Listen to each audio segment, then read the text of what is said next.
Which equation best represents the parent function of the graph represented below? We have a parabola.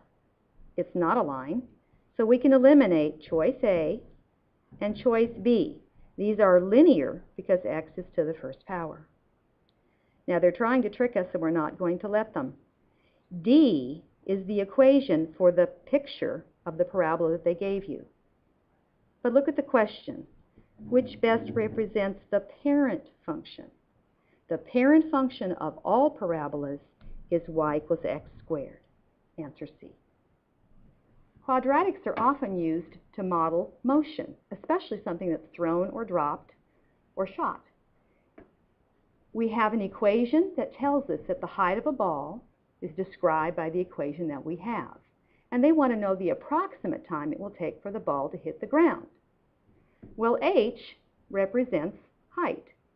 If the ball is hitting the ground, the height is 0. We could solve this by factoring, but it doesn't factor. We could solve it by quadratic formula, and I'll show you that in just a minute. But we can also solve it by graphing, especially because they asked for an approximate time. We're going to type our equation, 5 plus 64, I'm going to use x instead of t, minus 16 x squared, and look at it. I see the graph crossing near the origin and also over here.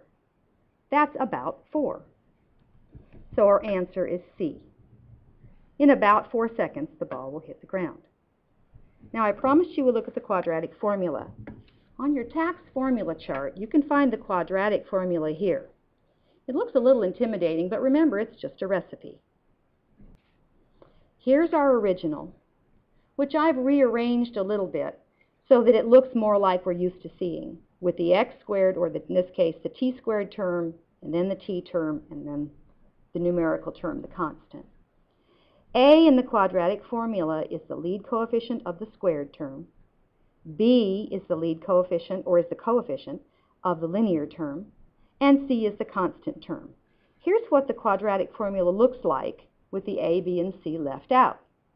We're going to be careful to put the B term where it asks us to, the A term where it asks us to, and the C term where it asks us to.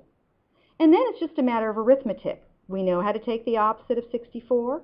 We know how to do this, or the calculator can help us if we need to. The square root of 4,416 is about 66.45. Once I know the answer to that square root, I'm going to break it into 2 parts. Negative 64 plus 66.45 divided by negative 32, and negative 64 minus 66.45 divided by negative 32. This one comes out to be a negative number, and negative time doesn't make sense in this problem, but this one comes out to be just a little over 4 seconds. That confirms what we found in our graph.